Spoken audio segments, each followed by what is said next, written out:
तो स्वागत है आज एक नए प्रैक्टिस क्लास में, जो कि हमारा यूपी पुलिस भर्ती परीक्षा जो आपका री एग्ज़ाम होने वाला है।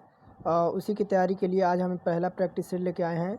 और आज का जो पहला प्रैक्टिस सेट है वह हमारा हिंदी है। आप लोगों ने थंबनेल देख रखा होगा। और हिंदी आपकी धुआंधार प्रैक्टिस होगी। और देखिए डेली आपको ये आपकी 9 PM पे अगर व्यूज़ ज़्यादा आते हैं तो डेली आपको ये 9 PM के आपको लाइव मिलेगी ये क्लास। और 100% जो सिलेक्शन होगी तो आपको ऐसे क्वेश्चन इसमें मिलेंगे जो कि आपको सिलेबस के अकॉर्डिंग है। तो देखिए, और अगर ये टेस्ट आपको पसंद आता है तो ज़रूर चैनल को सब्सक्राइब करके एक बेल आइकन को ऑन कर दें। तो चलिए शुरू करते हैं और अंत तक बने रहिए। और आप देखिए कि आपको हूबहू आपके यूपी पुलिस में आपके ऐसे ही क्वेश्चन पूछे जाते हैं। तो चलिए शुरू करते हैं। देखिए आपका जीके है। जीके मैं आपको कल वीडियो में आपको दिखाऊंगा। देखिए सामान्य हिंदी क्या कह रहा है। पहला क्वेश्चन कि भाषा की मूल इकाई क्या है। आपके ऑप्शन में है अक्षर, ध्वनि, संकेत और वर्णमाला। तो भाषा की मूल इकाई क्या है। तो देखिए भाषा की मूल इकाई होती है आपकी ध्वनि होती है। क्या होती है। तो भाषा की मूल इकाई आपकी ध्वनि होती है। और भाषा का सार्थक इकाई क्या होता है। तो भाषा का सार्थक इकाई आपका वाक्य होता है। क्या होता है। तो भाषा का सार्थक इकाई आपका वाक्य होता है। और वाक्य से छोटा इकाई क्या होता है। तो आपका उपवाक्य होता है। क्या होता है। तो आपका उपवाक्य होता है। और देखिए, और इकाई पदबंध होता है। पदबंध से छोटा इकाई क्या होता है। तो आपका पद होता है। और पद से छोटा इकाई क्या होता है। तो आपका अक्षर होता है। और अक्षर से छोटी इकाई क्या होती है। आपकी ध्वनि होती है। आगे देखिए क्या कह रहा है। 40 नंबर, निम्नलिखित प्रश्न में 4 विकल्पों में से उस विकल्प का चयन करें जो विराम चिन्ह युक्त वाक्य का सही विकल्प है। तो देखिए क्या कह रहा है। सुख दुख उतार चढ़ाव तो जीवन में आते रहते हैं। और बी कह रहा है सुख दुख उतार चढ़ाव तो जीवन में आते रहते हैं। तो ये आपके देखिए यही पूछ रहा है कि विराम चिन्ह आपके युक्त वाक्य का सही विकल्प आपका कौन सा हो सकता है। तो देखिए आपका ऑप्शन नंबर कौन सा हो जाएगा, डी। क्या कह रहा है कि देखिए आपका यहाँ पे देखिए सुख दुख में आपका देखिए कि अगर निम्न वाक्य में उपयुक्त चिन्ह का विराम देखें तो आपका सुख दुख के बाद आपका छोटा कामा लगा रखा है। यहाँ देखिए एक छोटा कामा लगा रखा है। और उतार चढ़ाव तो जीवन में आते रहते हैं। उसके बाद देखिए यहाँ पे आपका विराम चिन्ह लगा रखा है। तो यही ऑप्शन नंबर डी हमारा करेक्ट हो जाएगा। और देखिए यहाँ भी आपका क्या, तो आपका हाइफन लगा रखा है ये भी यहाँ उतार चढ़ाव में। बाकी देखिए किसी ऑप्शन में ऐसा नहीं है। सारे ऑप्शन गलत हो जाएंगे। ऑप्शन नंबर डी करेक्ट हो जाएगा। फिर देखिए क्या कह रहा है 41 नंबर, निम्नलिखित वाक्य में क्या कह रहा है। निम्नलिखित वाक्य में संज्ञा के रूप में क्या प्रयोग किया गया है। तो देखिए कह रहा है वह इनमें से एक को जानता है। तो इनमें से आपको संज्ञा के रूप में क्या प्रयोग किया गया है। तो देखिए अब क्या, तो एक। देखिए वह एक को जानता है। वह इनमें से एक को जानता है। वाक्य में जो एक है वह संज्ञा के रूप में प्रयोग किया गया है। जैसे वह इनमें से श्याम को जानता है। इसी प्रकार आपका देखिए एक जो है वह संज्ञा के स्थान पर प्रयोग किया गया है। ऑप्शन नंबर डी करेक्ट हो जाएगा। फिर देखिए 42 नंबर क्या कह रहा है। सर्वनाम का भेद इनमें से कौन सा नहीं है। ऑप्शन में है गुणवाचक, प्रश्नवाचक, संबंधवाचक और निजवाचक। तो इनमें से कौन सा आपका है जो सर्वनाम का भेद नहीं है। तो देखिए ऑप्शन नंबर ए आपका गुणवाचक। देखिए गुणवाचक सर्वनाम का भेद नहीं होता है, बल्कि ये किसका भेद होता है। तो यह विशेषण का भेद होता है। वे शब्द जो होते हैं जो संज्ञा के स्थान पर प्रयुक्त होते हैं उन्हें हम सर्वनाम कहते हैं। क्या, तो ध्यान से सुनिए, वह शब्द जो संज्ञा का स्थान पर आपके प्रयोग में लाए जाते हैं उन्हें हम सर्वनाम कहते हैं। और सर्वनाम की बात करें तो सर्वनाम देखिए, सर्वनाम आपका टोटल 6 प्रकार के होते हैं। कौन कौन से। एक तो आपका पुरुषवाचक, एक आपका पुरुषवाचक, और दूसरा आपका होता है निजवाचक, और तीसरा आपका होता है प्रश्नवाचक, और चौथा आपका होता है कौन सा, निश्चयवाचक। क्या, तो निश्चयवाचक, और पांचवा अनिश्चयवाचक, और छठवां आपका संबंधवाचक।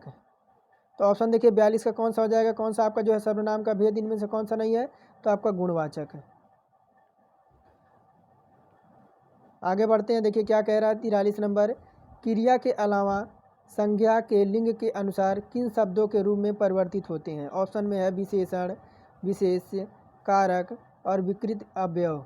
तो क्रिया के अलावा संज्ञा के लिंग के अनुसार किन शब्दों का रूप परावर्तित होते हैं?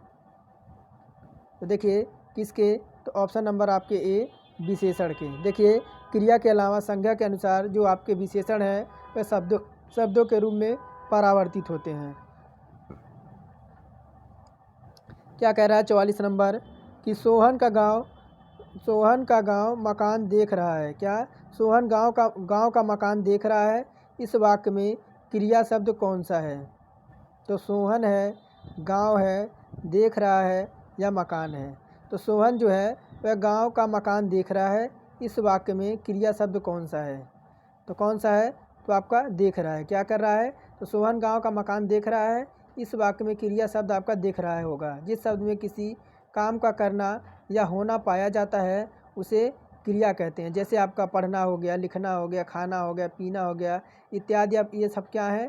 तो देखिए ये सब आपके क्रिया हैं जो रूप, लिंग, वचन और कारक के अनुसार बदलते रहते हैं। और ये क्या है? कि आपका क्रिया विकारी शब्द होता है। क्या होता है? तो क्रिया आपका विकारी शब्द होता है। 45 नंबर देखिए कह रहा है मेरा बेटा हजारों में से एक है। वाक्य में हजारों क्या है? तो संज्ञा है, विशेषण है, क्रिया विशेषण है या अवयव है। तो मेरा बेटा हजारों में से एक है, वाक्य में हजारों क्या है? तो देखिए आकर देखिए यह इस वाक्य में हजारों शब्द क्या है? तो आपका अव्यय होता है। क्या होता है? तो हजारों जो शब्द होते हैं वो आपके अव्यय होते हैं। ऑप्शन नंबर 45 का डी करेक्ट हो जाएगा। फिर देखिए बढ़ते हैं 46 नंबर। देखिए 46 नंबर क्या कह रहा है निम्नलिखित में से किस विकल्प में सभी शब्द आपके पुल्लिंग हैं? तो ऑप्शन ए दे रखा है संचार, पालन, ग्रीवा। बी कह रहा है मनुष्यत्व, बनावट, रौनक। सी कह रहा है पतलून, झल्लाहट, अक्षिणुता। डी कह रहा है प्लेटफॉर्म, प्राधिकरण और गिरोह। तो निम्नलिखित में से सभी शब्द आपके कौन से पुल्लिंग हैं?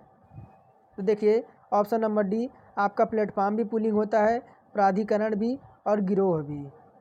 और बाकी देखिए अन्य विकल्प आपके अन्य जो विकल्प दे रखे हैं आपके असंगत हैं, कोई आपका एक जैसा नहीं है।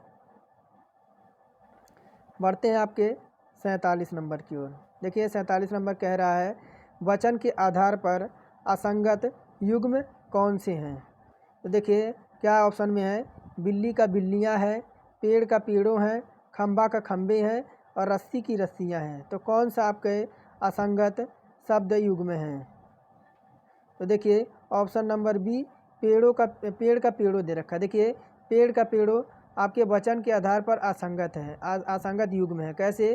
क्योंकि पेड़ का बहुवचन आपका पेड़ ही होता है। क्या? तो पेड़ का बहुवचन आपका पेड़ों नहीं होता है, आपका पेड़ ही होता है। पेड़ आपका खुद ही आपका बहुवचन रूप होता है। फिर देखिए कह रहा है 48 नंबर क्या कह रहा है यदि नेहा परिश्रम करती तो परीक्षा में अवश्य उत्तीर्ण हो जाती। क्रिया का काल कौन सा है?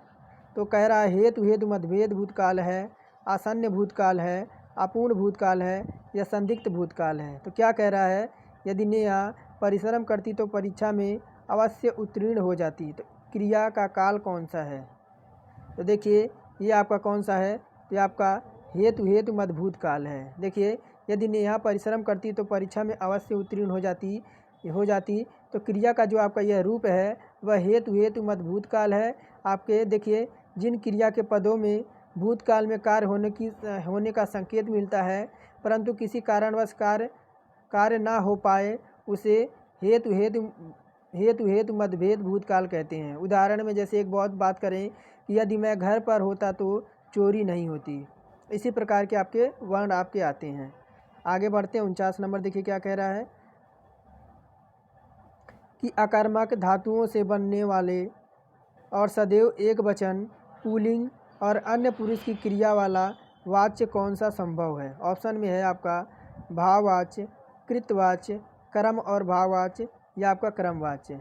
तो अकर्मक धातुओं से बनने वाला सदैव एक वचन, पुल्लिंग और अन्य पुरुष की क्रिया वाला वाच्य कौन सा संभव है? तो देखिए इसका हो जाएगा आपका भाववाच्य। देखिए आकर्मक धातुओं से बनने वाला सदैव एक वचन आपका होता है और पुल्लिंग। अन्य पुरुष की क्रिया वाली बात करें तो आपके देखिए भाववाची हैं। यदि किसी वाक्य में प्रयुक्त क्रिया के लिंग एवं वचन होने वाला परिवर्तन कर्ता और कर्म पर दोनों के अनुसार नहीं पड़ते हैं तो बल्कि भाव के अनुसार हो तो उस वाक्य में आपके जो आपका वाच्य आपका भाववाची होता है। ऑप्शन नंबर हमारा 49 का ए करेक्ट हो जाएगा। देखिए क्या कह रहा है 50 नंबर, संज्ञा अथवा सर्वनाम के किस रूप से उसका संबंध वाक्य के किसी दूसरे शब्द के साथ प्रकाशित होता है उसे क्या कहते हैं।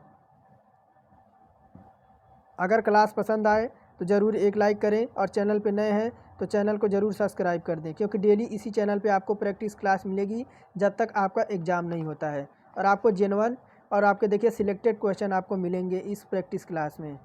तो देखिए ऑप्शन में है क्रिया विशेषण, संबंध सूचक, कारक और सर्वनाम। तो देखिए 50 का हो जाएगा ऑप्शन नंबर सी आपका कारक है। देखिए कि संज्ञा अथवा सर्वनाम के जिस रूप में उसका संबंध वाक्य के किसी दूसरे शब्द के साथ प्रकाशित होता हो उसे कारक कहते हैं। कारक आपके 8 भेद होते हैं। कारक के कौन कौन से भेद होते हैं? आपके 8 प्रकार के होते हैं। कौन कौन से?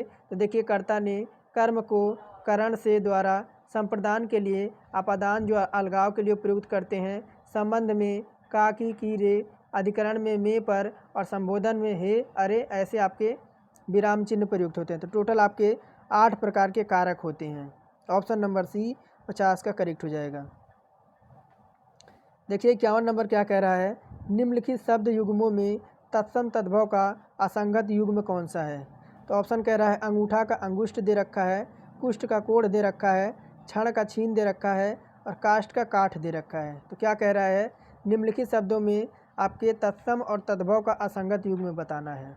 तो देखिए तत्सम क्या होते हैं, तो तत्सम वह शब्द होते हैं जो संस्कृत से उत्पन्न होते हैं और तद्भव वो होते हैं जो संस्कृत से हिंदी में आपके टूटे फूटे शब्द होते हैं, वो आपके तद्भव होते हैं। तो देखिए आपका कौन सा है जो तत्सम और तद्भव के असंगत युग्म है। तो देखिए आपका अंगूठा का अंगुष्ठ दे रखा है, ये आपका क्या है, ये आपके असंगत हैं। कौन से? ये आपके असंगत हैं। देखिए अंगूठा का अंगुष्ठ आपके विकल्प आपका गलत है, बल्कि देखिए इसमें अंगुष्ठ तत्सम शब्द है और अंगूठा आपका तद्भव शब्द है। फिर देखिए 52 नंबर कह रहा है, निम्नलिखित में से निर उपसर्ग से बना शब्द नहीं है। तो निकृष्ट कर रखा है, निर्भय है, निर्वाह है या निर्दोष है। तो क्या पूछ रहा है 52 नंबर में, निम्नलिखित में से निर उपसर्ग से बना शब्द नहीं है।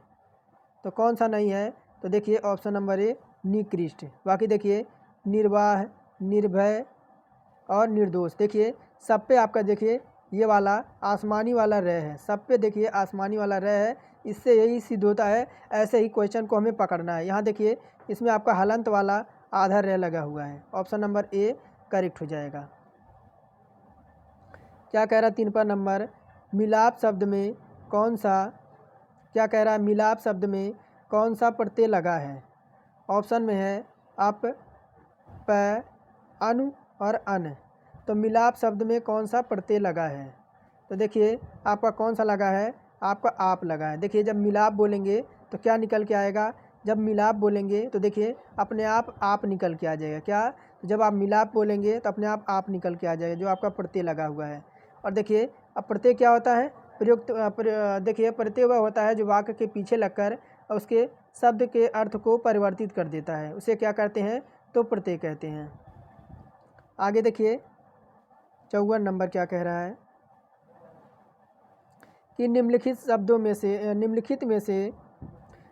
में से किस विकल्प में विलोम युग्म सही नहीं है। देखिए क्या कह रहा है, औचक का अक्षर दे रखा है, डावाडोल का अस्थिर दे रखा है, झिड़काना का पुचकुराना है और काफिल का खबरदार है। तो निम्नलिखित में से किस विकल्प में विलोम युग्म सही नहीं है। तो देखिए 54 में आपका जो हो जाएगा ऑप्शन नंबर बी, डावाडोल का अस्थिर दे रखा है। देखिए डावाडोल अस्थिर विलोम युग्म सही नहीं है। सही विलोम अगर युग्म में देखें तो डावाडोल का आपका क्या होता है, तो स्थिर होता है। क्या होता है? स्थिर होता है। क्या होता है? तो देखिए इसका विलोम आपका स्थिर होता है, अन्य सभी आपके संगत हैं। बाकी ये देखिए ये सारे आपके सही हैं। ऑप्शन नंबर बी आपका डावाडोल का क्या हो जाएगा, तो आपका स्थिर होगा, अस्थिर आपका नहीं होगा। 55 कह रहा है, अनिवार्य का विलोम शब्द क्या होता है। अनिवार्य का विलोम शब्द क्या होता है? ऑप्शन में दे रखा है जरूरी, वैकल्पिक, पसंद या गैर जरूरी। तो अनिवार्य का विलोम क्या होता है? तो देखिए अनिवार्य का विलोम आपका होता है वैकल्पिक। देखिए अनिवार्य का विलोम वैकल्पिक होता है। विकल्प में अन्य जो आपके शब्द पसंद का विलोम क्या होता है? तो देखिए क्या दे रखा है? पसंद का क्या होता है? नापसंद। क्या? तो नापसंद। ध्यान से देखते जाइए, नापसंद। और ज़रूरी का देखिए, ज़रूरी का क्या होता है? तो ज़रूरी का आपका गैर ज़रूरी, यहाँ देखिए दे रखा है। फिर देखिए क्या कह रहा है 56 नंबर का, क्या दे रखा है? कंदर्भ, कंदर्भ, पंचसर और पुष्प धानवा यह निम्नलिखित में से किसके पर्यायवाची शब्द हैं? ऑप्शन में देखिए क्या कह रहा है? कामदेव हैं, गौरीसुत हैं, बंशीधर हैं और यक्षराज हैं। तो कंदर्भ, पंचसर और पुष्प धनवा यह किसके पर्यायवाची शब्द हैं? तो देखिए ये आपके किसके हैं? तो कामदेव के। देखिए आपके कामदेव के कौन कौन से हैं? तो देखिए अगर देखिए बंशीधर की बात करें, यहाँ पे देखिए बंशीधर दे रखा है। बंशीधर की बात करें तो क्या होता है? तो गिरधर होता है। क्या? बंशीधर का आपका पर्यायवाची क्या होता है? तो गिरधर, गोपाल, मुरारी, माखन चोर, ये आपके गिरधर के हैं। बाकी गौरीसुत के कौन कौन से हैं? तो आपके देखिए गौरीसुत का क्या होता है? यानी गणेश के, जिसे गणपति, लंबोदर, गजमुख, मूषक वाहन। और यक्षराज का कौन कौन से होते हैं? तो यक्षराज के देखिए, इसे यक्षराज को कुबेर कहते हैं। क्या? तो यक्षराज का पर्यायवाची आपका कुबेर हो गया, धनद हो गया, धनपति हो गया, ये सब आपके यक्षराज के हैं। आगे देखिए क्या कह रहा है 57 नंबर में, आनंद शब्द का उचित पर्यायवाची शब्द है। तो ऑप्शन में मोद और हर्ष है, बी में अचल और प्रमोद है, सी में तनुज और आमोद है, डी में आपका साल और उल्लास है। तो आनंद शब्द का उचित पर्यायवाची शब्द चुनना है। इसी तरह के आपको क्वेश्चन पूछा जाएगा और आपको विकल्प दिए जाएंगे। आपको भटकना नहीं है और आपको देखिए शांत दिमाग से बैठकर आपको एक ट्रिक की तरह आपको हिंदी को भी सॉल्व करना है। देखिए आपका आनंद शब्द का उचित पर्यायवाची शब्द कौन सा है? तो देखिए आपका मोद और हर्ष। देखिए आपका हर्ष, देखिए यह शब्द आपका मोद तथा हर्ष होगा। अन्य अगर बात करें तो हर्ष, आमोद, प्रमोद और उल्लास, ये किसके? तो आनंद के पर्यायवाची होते हैं। किसके? तो देखिए आनंद का और भी पर्यायवाची होते हैं, जैसे आपका हर्ष हो गया, आमोद हो गया, प्रमोद हो गया, उल्लास हो गया, आह्लाद हो गया, ये सब आपके आनंद के पर्यायवाची हैं। फिर देखिए आपका 58 नंबर कह रहा है निम्नलिखित में से अंतर का अर्थ नहीं होता है। क्या?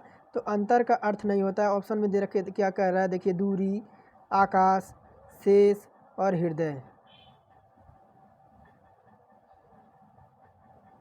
तो क्या कह रहा है? देखिए अंतर आपसे पूछ रहा है, अंतर का अर्थ नहीं होता है। तो देखिए अंतर का अर्थ कौन सा नहीं होता है? तो आपका आकाश। बाकी देखिए जब अंतर निकालते हैं तो दूरी भी आती है, शेष भी आता है और हृदय भी आता है, लेकिन आकाश देखिए, आकाश जो है अंतर का अर्थ नहीं है, जबकि दूरी, शेष और हृदय आपके अंतर के अनेकार्थी शब्द हैं। देखिए 59 नंबर क्या कह रहा है कि निम्नलिखित में से संज्ञा विशेषण की दृष्टि से कौन सा शब्द युग्म असंगत है? ऑप्शन में दे रखा है ईश्वर का ईश्वरीय, झगड़ा का झगड़ालू, कुल का कुलीन, अज्ञान का अज्ञानता। तो क्या पूछ रहा है? तो कौन सा शब्द आपका असंगत है? तो देखिए आपका 59 का हो जाएगा ऑप्शन नंबर डी, अज्ञान का अज्ञानता। देखिए आपके संज्ञा और विशेषण की दृष्टि से अज्ञान अज्ञानता शब्द युग्म आपके असंगत है। और इसमें देखिए अज्ञान का क्या होता है? अज्ञानता नहीं होता है, क्या होता है? अज्ञानी होता है। क्या? तो आपका अज्ञानी होता है। ये आपका ऐसे होता है, यही आपका ऐसे होगा। यही आपका तर्क आपके जो है, बाकी आपके विकल्प देखिए आपके सही हैं। अज्ञानता का क्या होता है? देखिए अज्ञान का क्या होता है? तो अज्ञानी होता है, अज्ञानता आपका नहीं होता है। आगे बढ़ते हैं 60 नंबर की ओर।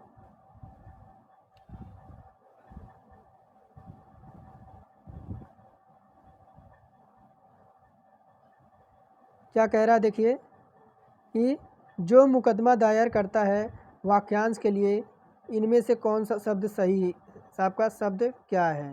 तो क्या कह रहा है? जो मुकदमा दायर करता है वाक्यांश के लिए इनमें से सही शब्द क्या है? ऑप्शन में है मुकदमेबाज, गवाह, प्रतिवादी और वादी। तो जो मुकदमा दायर करता है वाक्यांश के लिए इनमें से शब्द आपका कौन सा सही है? तो मुकदमा दायर करने वाले को क्या कहते हैं? तो देखिए वादी कहते हैं। क्या कहते हैं? तो वादी कहते हैं। और देखिए सबसे पहले गिना जाने वाले को क्या कहते हैं? तो आपके अग्रण्य कहते हैं। क्या? तो अग्रण्य कहते हैं। और जो इंद्रियों के विषय में ना हो उसे अगोचर कहते हैं, और जिस पर मुकदमा चल रहा हो उसे अभियुक्त कहते हैं। फिर देखिए 61 नंबर क्या कह रहा है? किसी व्यक्ति या सिद्धांत का समर्थन करने वाला अनेक पद के लिए एक शब्द है। ऑप्शन में है अनुदान, अनुयायी, अनुपर्थी या अनुभवी। क्या पूछ रहा है? किसी व्यक्ति या सिद्धांत का समर्थन करने वाले अनेक पद के लिए एक शब्द क्या होगा? तो देखिए ऑप्शन नंबर बी होगा आपका अनुयायी। तो देखिए और भी हैं। देखिए किसी व्यक्ति या सिद्धांत का समर्थन करने वाले को क्या कहते हैं? तो अनुयायी कहते हैं। और अनुभवी किसे कहते हैं? अनुभवी वह जो प्रयोग या अध्ययन द्वारा अनुभव प्राप्त हो उसे अनुभवी कहते हैं। और देखिए आपके अनाहूत किसे कहते हैं? तो देखिए अनाहूत किसे कहते हैं? तो जिसे बुलाया ना गया हो। और अप्रत्याशित किसे कहते हैं? अप्रत्याशित तो जिसकी आशा ना की जाए उसे अप्रत्याशित कहते हैं। 62 नंबर कह रहा है निम्नलिखित में से कौन सा स्वर संधि का भेद नहीं है? ऑप्शन में है हल संधि, वृद्धि संधि, दीर्घ संधि और गुण संधि। तो निम्नलिखित में से कौन सा स्वर संधि का भेद नहीं है? तो 62 का हो जाएगा ऑप्शन नंबर ए आपका हल संधि। देखिए हल संधि स्वर संधि का भेद नहीं होता है। शेष विकल्प आपके जो दे रखे हैं आपके क्या हैं? तो देखिए मूल रूप से स्वर संधि के आपके 5 भेद होते हैं। कौन कौन से 5 भेद होते हैं? एक तो आपका दीर्घ संधि होता है, दूसरा आपका गुण संधि होता है, तीसरा आपकी आयाधी संधि होती है, चौथी आपकी वृद्धि संधि होती है और पांचवी आपकी यण संधि होती है। ये आपकी 5 प्रकार की संधि होती है। क्या कह रहा है 63 नंबर में? यथाशक्ति में समास कौन सा है? ऑप्शन में है तत्पुरुष, कर्मधारय, बहुब्रीहि या अव्ययभाव। तो यथाशक्ति में समास कौन सा है? तो देखिए यथाशक्ति में आपका कौन सा है? तो अव्ययभाव। देखिए यथाशक्ति में अव्ययभाव समास होता है। और देखिए अव्ययभाव समास होता क्या है? तो जिस समास में आपका पूर्व पद प्रधान हो और सामाजिक हो और समास पद आपका अव्यय हो उसे अव्ययभाव समास कहते हैं। फिर देखिए 64 नंबर कह रहा है इनमें से कौन सा वाक्य अशुद्ध है? ऑप्शन में है देखिए भारत के इतिहास में 15 अगस्त का बहुत महत्व है। बी कह रहा है रात उसका प्राण पखेरु उड़ गया। सी कह रहा है आज भी लाल बहादुर शास्त्री जी को याद किया जाता है। और डी कह रहा है क्या आप मेरे साथ चलेंगे? तो कौन सा वाक्य आपका अशुद्ध है 64 नंबर में? तो देखिए ऑप्शन नंबर बी। क्या? तो रात उसका प्राण पखेरु उड़ गया, ये आपका अशुद्ध है। बल्कि देखिए क्या होना चाहिए? रात उसका प्राण पखेरु उड़ गया, इसका शुद्ध रूप क्या होना चाहिए? तो रात उसके होना चाहिए। क्या? उसका के जगह यहाँ उसके होना चाहिए। उसके प्राण पखेरु आपके हो गए। क्या? तो उड़ नहीं गए, आपके हो गए, ऐसा होना चाहिए था। क्या? तो हो गए। देखिए रात उसके प्राण पखेरु हो गए, ऐसा आपका होना चाहिए था। बाकी देखिए आपका बी नंबर जो है आपका अशुद्ध है। देखिए 65 क्या कह रहा है? करुण रस का अस्थाई भाव क्या है? करुण रस का अस्थाई भाव क्या है? देखिए करुण रस का स्थायी भाव क्या होता है? तो देखिए आपका शोक होता है। क्या? तो करुण रस का स्थायी भाव आपका शोक होता है। और करुण और श्रृंगार रस का क्या होता है? श्रृंगार रस का आपका रति होता है। क्या? अगर श्रृंगार की बात करें तो श्रृंगार का आपका रति होता है। और देखिए वात्सल्य का क्या होता है? तो वात्सल्य का आपका वात्सल्यता होती है। क्या? तो वात्सल्य तक का क्या? तो वात्सल्यता होती है। और वीर का आपका उत्साह होता है। 66 नंबर कह रहा है छंदों की गणना किससे की जाती है? ऑप्शन में है शब्द और वर्ण से, धातु और स्वर से, वर्ण और मात्रा से, वर्ण और पंक्ति से। तो छंदों की गणना किससे की जाती है? तो 66 का हो जाएगा आपके वर्ण और मात्रा से। देखिए आपका छंदों की गणना जो है वर्ण और मात्राओं से की जाती है। अक्षरों की संख्या की बात करें तो आपकी मात्रा गणना यति गति से संबंध विशिष्ट नियमों से आपके छंद कहलाती है। छंद दो भेद होते हैं, एक तो आपका वर्णिक छंद होता है और दूसरा आपका मात्रिक छंद होता है। 67 नंबर कह रहा है, शेष महेश गणेश दिनेश सुरेशहु जाहि निरंतर गावे में कौन सा अलंकार है। ऑप्शन में उपमा अलंकार है, अतिशोक्ति अलंकार है, रूपक अलंकार है या अनुप्रास अलंकार है। तो क्या पूछ रहा है, शेष महेश गणेश दिनेश सुर सेहु जाहि निरंतर गावे में कौन सा अलंकार है। तो 67 में देखिए आपका अनुप्रास अलंकार होता है। देखिए अनुप्रास अलंकार, देखिए इसमें आपका कौन सा है, तो अनुप्रास अलंकार है। तो अब बात करते हैं तो अनुप्रास अलंकार क्या होता है। तो देखिए अनुप्रास अलंकार वह होता है कि वर्णों की आवृत्ति को अनुप्रास अलंकार कहते हैं। तो देखिए आपका शेष गणेश महेश यानी एक ही वर्णों की आपकी आवृत्ति बार बार होती है, वहाँ पे आपका अनुप्रास अलंकार होता है। जैसे और एक उदाहरण की बात करें तो मुदित महीपति मंदिर आए सेवक सचिव सुमंत बुलाएं, इस प्रकार आपका होता है। फिर देखिए 68 कह रहा है, देरिदा का जन्म कहाँ हुआ था। देरिदा का जन्म कहाँ हुआ था। ऑप्शन में है अल्जीरिया, अमेरिका, फ्रांस और जर्मनी। तो देखिए देरिदा का जन्म कहाँ हुआ था 68 में पूछ रहा है। तो देखिए आपका कहाँ पे, अल्जीरिया में। देखिए आपका जैकी ओली देरिदा का जन्म आपका 1930 ईस्वी में अल्जीरिया में हुआ था। यह एक फ्रांसीसी दार्शनिक थे जिन्होंने अलैंगिक विश्लेषण का एक रूप विकसित करने के लिए जाना जाता है। क्या रहा 69 में कि असरफियाँ लूटे कोयला पर मुहर। क्या पूछ रहा है, देखिए असरफियाँ लूटे और कोयले पर मुहर लोकोक्ति का अर्थ क्या होता है। तो होता है ऑप्शन नंबर फर्स्ट ही हो जाएगा कि बड़े बड़े खर्चों पर ध्यान न देना, छोटे खर्चों में कंजूसी दिखाना। क्या, तो असरफियाँ लूटे और कोयले पर मुहर लोकोक्ति का अर्थ क्या निकलेगा कि बड़े बड़े खर्चों पर ध्यान न देना, छोटे खर्चों में कंजूसी करना। ये आपका इसका लोकोक्ति का अर्थ हो जाएगा। बढ़ते हैं आपके 70 नंबर की ओर। देखिए क्या कह रहा है, बहुत कंजूसी का आशय व्यक्त करने के लिए उपयुक्त लोकोक्ति आपकी क्या होगी। तो कह रहा है, घर की मुर्गी दाल बराबर, चट मंगनी पट ब्याह, चमड़ी जाए पर दमड़ी ना जाए, आम के आम कुठुलियों के दाम। तो बहुत कंजूसी का आशय जो आपका व्यक्त करने के लिए उपयुक्त लोकोक्ति आपका क्या हो जाएगा। तो देखिए इसका लोकोक्ति क्या हो जाएगी, ऑप्शन नंबर सी, चमड़ी जाए पर दमड़ी ना जाए। और घर की मुर्गी दाल बराबर, ये इसका क्या हो जाएगा, घर की मुर्गी दाल बराबर। तो देखिए आपके सुलभ चीज़ों की कोई महत्व न होना। क्या, तो जो आसानी से चीज़ें मिल जाएं उसका कोई महत्व ना होना। चट मंगनी पट ब्याह का अर्थ क्या हो जाएगा, आपके जो प्रसारित कार्य हैं उसे शीघ्रता से पूर्ण करना। और आम के आम गुठलियों के दाम क्या हो जाएंगे, तो दोहरा लाभ। बढ़ते हैं 71 नंबर की ओर। 71 नंबर ऊपर होगा, इधर होगा, कहाँ, इधर होगा आपका, इधर है, नीचे होगा। क्या कह रहा है, देखिए 71 नंबर, निम्नलिखित में से कौन सा हिंदी साहित्य का काल विभाजन नहीं है। ऑप्शन है आधुनिक काल, भक्ति काल, रीत काल और संयुक्त काल। तो निम्नलिखित में से कौन सा हिंदी साहित्य का काल का विभाजन नहीं है। तो देखिए 71 का हो जाएगा ऑप्शन नंबर डी, संयुक्त काल। देखिए ये आपका भक्ति का काल नहीं है।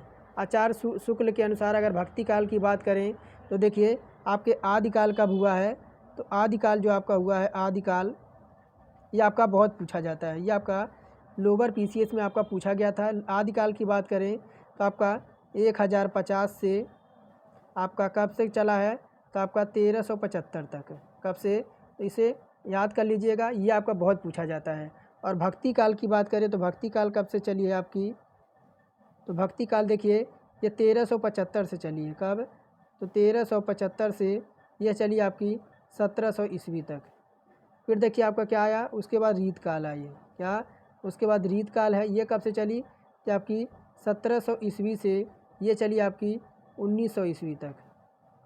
फिर आपका क्या है, तो आधुनिक काल है। क्या, तो आधुनिक काल है। देखिए आधुनिक काल आपका कब से कब तक चला, तो आपका देखिए अब तक चल रहा है क्या, तो 1900 ईस्वी से आपका यह अब तक चल रहा है, यानी प्रेजेंट टाइम तक चल रहा है। आप समझ गए होंगे। बढ़ते हैं आगे 72 नंबर की ओर। आपका गद्यांश है। गद्यांश तो आपका बहुत इंपॉर्टेंट है कि देखिए गद्यांश से ये मानिए कि आपको देखिए गद्यांश से कितने क्वेश्चन आने हैं आपके, तो 1 2 3, यानी आप गद्यांश से 3 या 4 क्वेश्चन आपको गद्यांश से मिल जाएंगे। तो चलिए गद्यांश पढ़ते हैं, आप बोर ना होइएगा।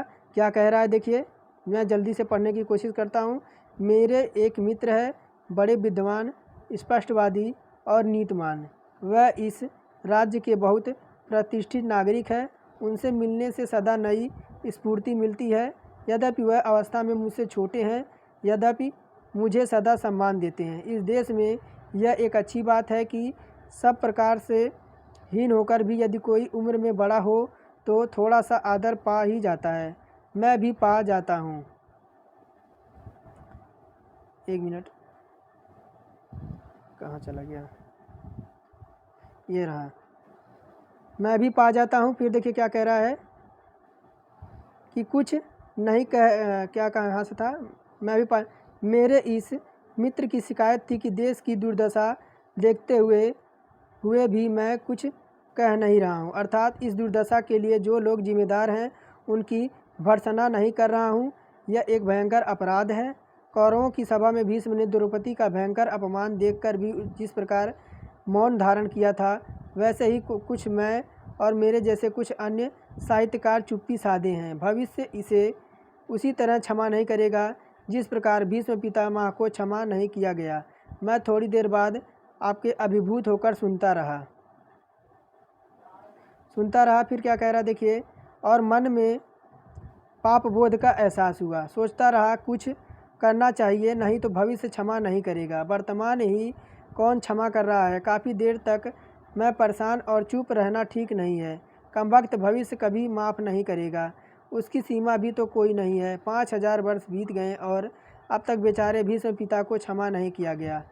भविष्य विकट और असूर्य है। काफ़ी देर बाद भ्रम दूर हुआ, मैं भीष्म नहीं हूँ। अगर हिंदी में लिखने वाला कोई भीष्म हो जाता है तो मुझे कौन पूछता। बहुत ज्ञानी गुण भरी पड़े हैं मुझसे आस्था में, ज्ञान में और प्रतिभा में।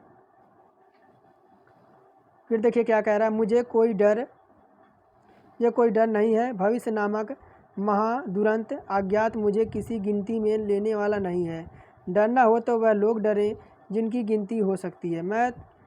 तुम क्यों घबराते हो मनसाराम, तुम तो ना तो तीर में ना तेरह में। बड़ी राहत मिली इस यथार्थ बोध से। तो क्वेश्चन देखिए क्या कह रहा है 72 नंबर में, ना 3 में ना 13 में मुहावरे का कौन सा अर्थ है आपका निकल देगा। तो कह रहा है धोखा देने में, बहुत ही महत्वपूर्ण होने में, धैर्यपूर्वक सोचने में या किसी के गिनती में न आने में। तो देखिए 72 का हो जाएगा ऑप्शन नंबर डी। क्या? ऑप्शन नंबर डी, किसी भी गिनती में ना आने में। कि देखिए कि क्या कह रहा है 73 में, भर्त्सना का क्या तात्पर्य है। भर्त्सना जो आपका गद्यांश में दे रखा है उसका तात्पर्य क्या है। तो उसका तात्पर्य है निंदा और तिरस्कार। क्या है? तो भर्त्सना का तात्पर्य क्या है, तो निंदा और तिरस्कार। फिर देखिए 74 नंबर कह रहा है लेखक की परेशानी का कारण क्या था। लेखक की परेशानी का कारण क्या था, तो देखिए ऑप्शन नंबर ए, लेखक और उनके साहित्यकारों का भविष्य कभी क्षमा नहीं करेगा, जैसे भीष्म को आज तक क्षमा नहीं किया गया। यही इसकी लेखक की परेशानी थी। आगे बढ़ते हैं।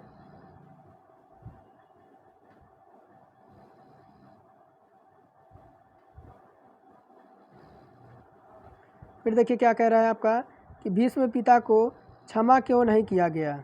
इसके बाद मैं कल प्रैक्टिस में आपको रीजनिंग के क्वेश्चन कराऊंगा। क्या कह रहा है 75 नंबर, भीष्म पिता को क्षमा क्यों नहीं किया गया। 75 नंबर में पूछ रहा है। तो देखिए आपके कौरवों की सभा में भीष्म ने द्रौपदी का भयंकर अपमान देखकर भी मौन धारण किया था, इस वजह से भीष्म पिता को क्षमा नहीं किया गया। तो देखिए ये थे हमारे हिंदी के पूरे आपके क्वेश्चन। और ये देखिए आपको जो है आपका हिंदी का टॉपिक है, इसमें आपका देखिए मेन आपके जो सिलेक्टेड क्वेश्चन है तो ये टॉपिक वाइज यही आपके मैं लेके आया हूँ।